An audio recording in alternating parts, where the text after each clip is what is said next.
Super bike எடுத்துட்டு நேரா American மலையடி வாரமான bikes peaks வந்துருங்க. ரேஸ் ஸ்டார்ட் ஆகிறதே 9000 அடி ஹைட்ல இருக்கிற ஃபாரஸ்ட் ஏரியால நீங்க ரேஸ் முடிக்கிறப்போ 14000 அடி ஹைட் போயிருப்பீங்க. அதுவும் மலை உச்சிக்கு 20 கிலோமீட்டர்ஸ், 156 கார்னர்ஸ், 1000 அடி பள்ளம், காட்டெருமை, மொட்டைக்கல்லுன்னு எக்கச்சக்கமா இருக்கும். நீங்க ரேஸ் ஓடுறீங்கன்னு தெரிஞ்சா மட்டும் போதும், வனாந்திர காட்டுக்கு நடுவால ஊர் மக்கள்லாம் ஒன்று கூடி உங்களை கைத்தட்டி அனுப்பிச்சு வைப்பானுங்க. அதுல நானும் ஒரு ஆள். கிரீன் பிளாக் காமிச்ச உடனே நீங்க பைக் லான்ச் பண்ணும். அதுவும் 0 to 100 கிலோமீட்டர்ஸ் 3 செகண்ட்ஸ்ல. நீங்க அப்படியே கொஞ்சம் தூரம் மேலே போக போக ரோடு சிறுசாயிட்டே போகும். இப்போ நீங்க டெவில்ஸ் பிளே கிரவுண்டுக்குள்ள போக போறீங்க. அதாவது சாத்தானின் விளையாட்டு மைதானம். பேரே பயங்கரமாக்குடா.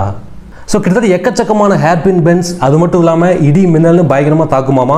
ஸோ அப்படி இருந்தாலும் கூட நீங்கள் 160 கிலோமீட்டர் ஸ்பீடில் போகணும். அப்படியே கொஞ்சம் தூரம் போனீங்கன்னா பாட்டம்லெஸ் பிட் 140 கிலோமீட்டர் ஸ்பீடில் நீங்கள் மெயின்டைன் பண்ணணும். ஒரு சின்ன மிஸ்டேக் பண்ணால் கூட கிட்டத்தட்ட 2000 அடி பள்ளம். ப்ரோ கீழே மட்டும் விழுந்தோம்னா ஹெலிகாப்டர்லாம் வந்து தேடுவானுங்க. ஸோ நீங்கள் ரொம்ப கேர்லெஸ்ஸாக இருக்கணும், கேர்ஃபுல்லாக இருக்கணும். அடுத்தது ரிட்ஜ் செக்ஷன். ஸோ சூறாவளி காற்று அப்படியே உங்களை பள்ளத்துக்கு இழுக்கும்.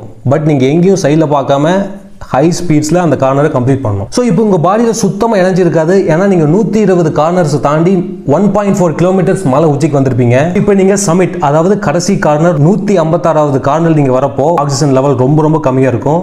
ஒன்ஸ் நீங்கள் ஃபினிஷ் லைன் கிராஸ் பண்ண உடனே 1.4 கிலோமீட்டர்ஸ் மலை உச்சிக்கு வந்திருப்பீங்க. ஒட்டுமொத்த 20 கிலோமீட்டர்ஸ் 156 கார்னர்ஸை நீங்கள் கிட்டத்தட்ட 10 நிமிஷத்தில் கம்ப்ளீட் பண்ணணும்.